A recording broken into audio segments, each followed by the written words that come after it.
안녕하세요. 시지아니원 신촌점 신예지 원장입니다. 최근 들어 만나는 분들 중 시험관에서 저용량 호르몬을 처방받으면 좀 섭섭해하시거나 걱정하시는 분들을 종종 뵙게 됩니다. 호르몬 용량 처방의 권한은 의사에게 있고 상황에 맞게 처방받았다는 신뢰를 가지고 시험관에 인해야 하지만 아무래도 저자극을 권유받았을 때는 난자의 개수가 적게 자랄 수밖에 없는 상황인 이 상황에 대해서 마음이 좀 불안해지시는 것 같습니다.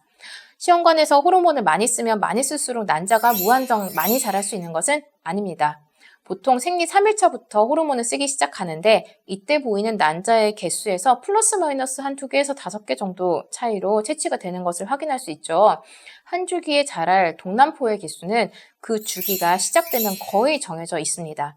자연 상태에서는 호르몬을 쓰지 않을 경우 여러 개의 동남포를 경쟁적으로 기르다가 그중 가장 좋은 우성남포 하나가 커서 배란되고 나머지 남포들은 배란되지 않은 상태로 퇴화돼서 소실되는 과정을 거치게 되는데요.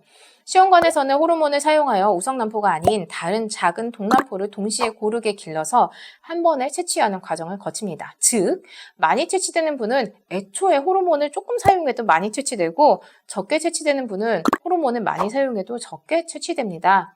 그 주기에 자랄 난자가 정해져 있기 때문입니다. 대체로 AMH 난소 기능이 1 미만으로 낮은 사람들은 한 주기에 자라는 난자의 개수가 적은 경우가 많습니다. 같은 AMH 수치라 하더라도 나이가 젊을수록 시험관 회차가 낮을수록 한 주기에 자라는 난자 개수가 더 많고 고령일수록 고차수일수록 개수가 줄어들게 됩니다. 그래서 되도록 시험관 채취 회차를 늘리기보다 초기에 몸을 만들어서 회차를 줄이고 더 좋은 난자를 채취할 것을 권하게 되는 것입니다. 몸을 만들기 권하는 이유는 같은 AMH, 즉 배란될 난자의 모수가 비슷한 사람들이라도 개개인마다 채취된 난자의 숫자가 다른데 대체로 규칙적인 생활을 하며 몸을 혹사하지 않은 좋은 컨디션, 적절한 운동을 하고 항산화 물질을 섭취하여 몸을 잘 만든 사람일수록 더 많은 난자가 채취되는 것을 경험적으로, 통계적으로 확인할 수 있기 때문입니다.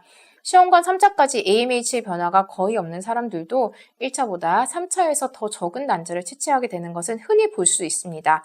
반대로 한방치료를 통해 난소와 자궁, 골반강 순환이 개선된 상태로 시험관을 진행했더니 이전 시험관들보다 난자의 수가 증가하거나 퀄리티가 개선된 것을 확인하는 것도 흔히 볼 수 있습니다. 그렇다면 어떤 사람들이 주로 저자극 시험관을 진행하게 될까요? 첫 번째 경우는 난소기능 저하 케이스입니다. 난소 기능이 저하되어 한 번에 키울 수 있는 난자의 개수가 5개 미만이라면 호르몬을 많이 써도 5개가 자라고 호르몬을 적게 써도 5개가 자랍니다. 적은 개수의 난자를 채취하는데 너무 많은 호르몬을 쓰는 것은 소 잡는 칼로 닭 잡는 격이 됩니다.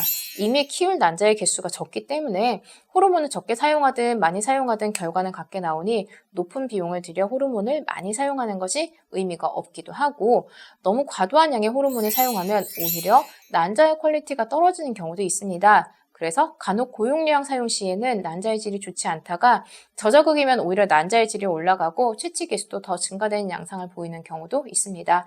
난소기능 저하 케이스에서는 과배란보다 저자극으로 진행했을 때 오히려 누적 시험관 성공률이 더 잘 나왔던 연구도 있는 만큼 난소기능 저하라면 오히려 의료진과 상의해 적합한 케이스라면 저자극으로 진행해 보시는 것도 좋습니다.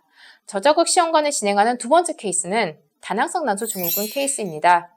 난소 기능의 높은 극단과 낮은 극단에 있는 그 두 케이스의 사람에게서 모두 저자극을 사용한다는 점이 좀 흥미롭죠.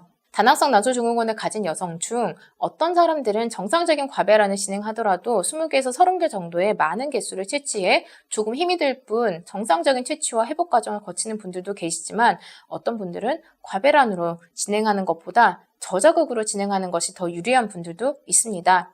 호르몬을 소량 써도 난자가 들쭉날쭉한 사이즈로 너무 빠르게, 너무 많이 자라는 분들이거나 이전 채취에서 과배란 이후 난소 과자극 증후군이 있었던 케이스에서는 저자극 시험관을 진행하게 됩니다. 다낭성 난소 증후군이어서 한 번에 채취 개수가 많으면 유리할 것처럼 보이지만 들쭉날쭉하고 빠르게 자라는 난자가 다수일 때는 미성숙 난포의 수가 너무 많아서 실제로 수정이 되는 난자는 극소수에 불과하게 될 수도 있습니다.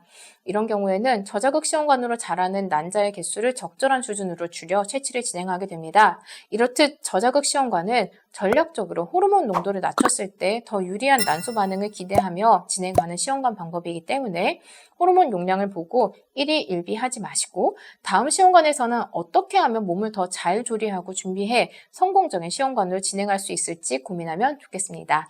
시험관과 시험관 사이에는 적절하게 몸을 조리하는 시간이 필요합니다.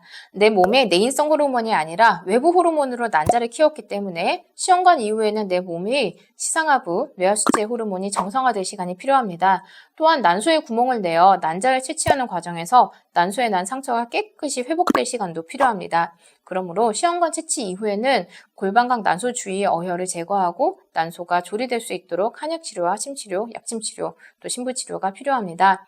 한약은 어혈을 빨리 배출하고 난소의 회복을 돕고 침치료를 포함한 신부치료는 신부 혈류순환과 온도를 개선하여 난소와 골반각의 회복을 빠르게 돕습니다.